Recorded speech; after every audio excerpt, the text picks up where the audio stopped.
Lil Durk built himself a massively successful career, rapping about the lifestyle he chose to live, building his entire musical persona after his real street criminal ties he formed while growing up in the gritty streets of Chicago. Durk rapping about his real life is what made him so successful to begin with. His lyrics about the streets sounded so authentic to those who listened to his music. Here was a rapper who wasn't capping for his songs, trying to paint himself as someone he wasn't, and for a while, it was working really well for him. Until the very thing that made him such a famous star ended up being what caused his demise. Lil Durk has recently been indicted by the feds. Just like the fans believed Lil Durk was really living that life, so did the FBI. Now, they're trying to put him away for life for crimes that he openly rapped about in his songs. As most of you already know, Lil Durk was arrested a few weeks back for allegedly hiring a hit squad to take out Quando Rondo. The feds were investigating him for a while, but were forced to arrest him early after they came under the suspicion that Durk was trying to make a run for it. He was taken into custody by FBI agents after booking several flights out of the country. The US Customs and Border Protection alerted the FBI that Durk booked 2 one-way flights to Dubai and Switzerland that he didn't end up taking. The FBI then learned of a 3rd flight he booked himself, leaving Miami, landing in Italy. He was arrested just 1 hour before boarding the flight at the Miami International Airport. At that moment, Durk was being held in custody without officially being charged. But just a few days back, that all changed after the feds officially indicted Durk. In the indictment, Lil Durk is being charged with 1 count of conspiracy, 1 count of using interstate facilities to commit murder for hire, resulting in death, and 1 count of using, carrying, and discharging firearms and a machine gun and possession of such firearms in furtherance of a crime of violence resulting in death. According to the feds, Durk at some point put a bounty on Quando Rondo's head, promising money and even a record deal with OTF to whoever got rid of Quando for him.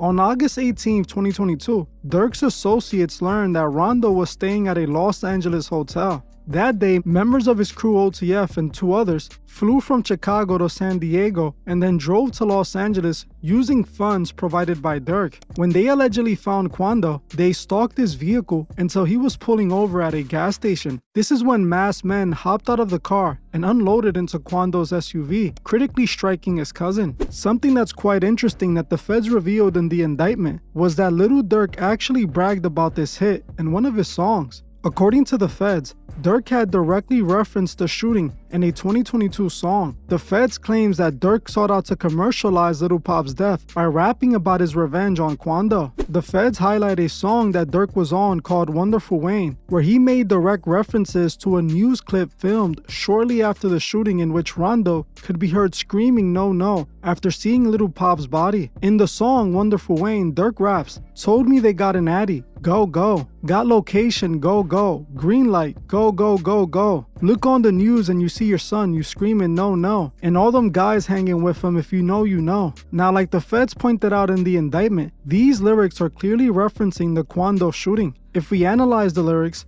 Durk rapped about getting the addy, referring to getting the drop on Quando being in LA. He then said that he had the location, stating that he sent his shooters to the location. He then raps green light, which means he's given the green light to his shooters to do the crime, ending the bar by mentioning the news clip of Quando crying over losing his cousin. Not only is this self-snitching, but it confirms a point I made in the last video I did covering Durk. I don't think this retaliation attempt Durk set up was to avenge King Von's death. Durk wasn't trying to eliminate Quando to honor King Von. He was doing it for his own career and reputation. Like I said at the beginning of this video, Durk is so successful because he's supposed to be a real street guy from Chicago. He built this entire career around his gangster reputation. Now, his reputation came into question when fans kept mocking him for not sliding for Von. So many fans were telling him to slide for Von under his post, and it eventually got to Durk. He felt that he needed to retaliate to save his reputation, and it was the reason he rapped about it. He set up the hit and then rushed to make a song about it right after.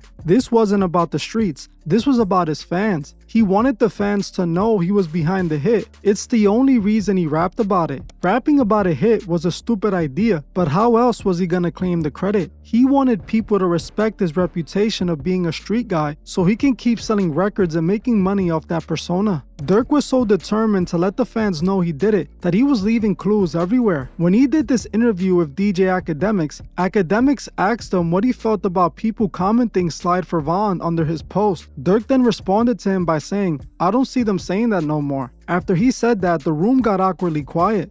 You get triggered by the Slide for Von comments. I don't know if people still say it. They used to say it, but you also mentioned a song. They be like, they be saying Slide for Von. I think they trolling me. Yo, by the way, that song is fire. I ain't gonna lie. For some reason, I just don't see the comments no more.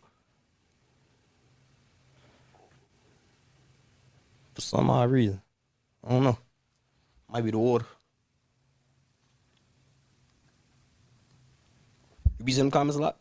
They kind of chilled out a little bit. I wonder why. We here though. We different in Iraq.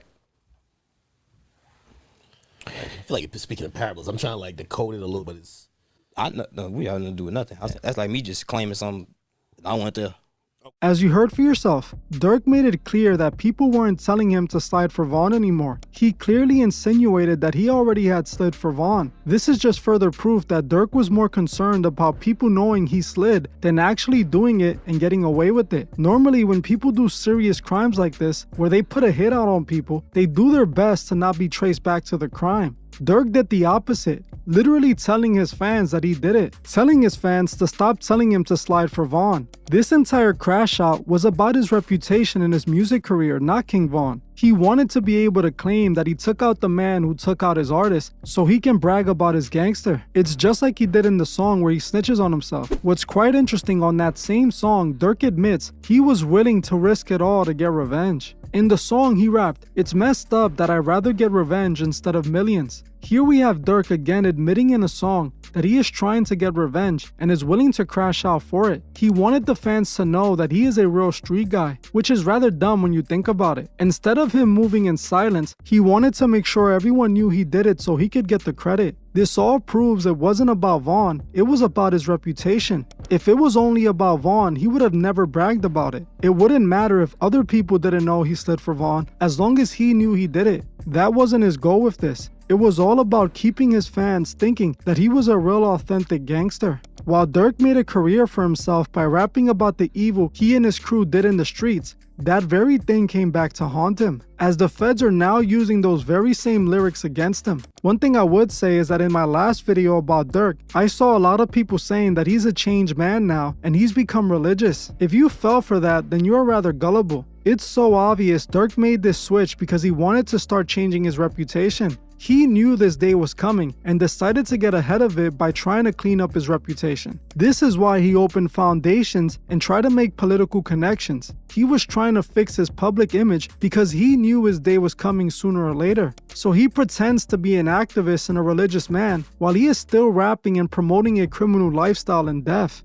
He never changed. He still rapped about the evil that he was proud to promote. Durk's last song posted on his YouTube channel is still about the same topics. In his song Opportunist, he still raps about sliding and catching his hops. How is he trying to be a positive role model for the kids while promoting sliding on the ops and doing drugs? None of those topics are positively affecting the kids. Sadly, so many fans are so gullible, they believe anything these celebrities say. We live in a world where instead of fans being turned off by Durk putting a hit on his rival, they instead celebrate him for it. He's even more praised for trying to eliminate people that he doesn't like. They treat Durk like a superhero. They look up to him and want to be just like him, not realizing that Durk is selling them out. Durk is promoting crimes to the kids that look up to him. He's promoting gang culture and substance use. And the worst part about it is that he's doing it all for a check. It's truly sad because while Durk is making millions, those who Durk work for are making tens of millions. The people who are really profiting from all this death are so far detached from it that they don't care about who's being affected by it. They love watching Lil Durk influence the streets to commit more crimes because they make more money from the culture he's contributing to. They own hip-hop, and the rappers are just their puppets. We have to stop idolizing street prophets and instead follow God's prophets, as today we're missing God more and more, and it's reflecting on our society. So many kids are soulless, and it's because they look up to men with no soul like Lil Durk. They are hypnotized by the lifestyle, and they're all going down the same path. A path they were set upon by rappers like Lil Durk and others. We must stop this. It's the only way we can help the coming generations prevent them from making the same mistakes so many of us made because of these sellout rappers. Just take a look at how Durk ended up and many of these other drill rappers. Don't follow them, save your soul instead.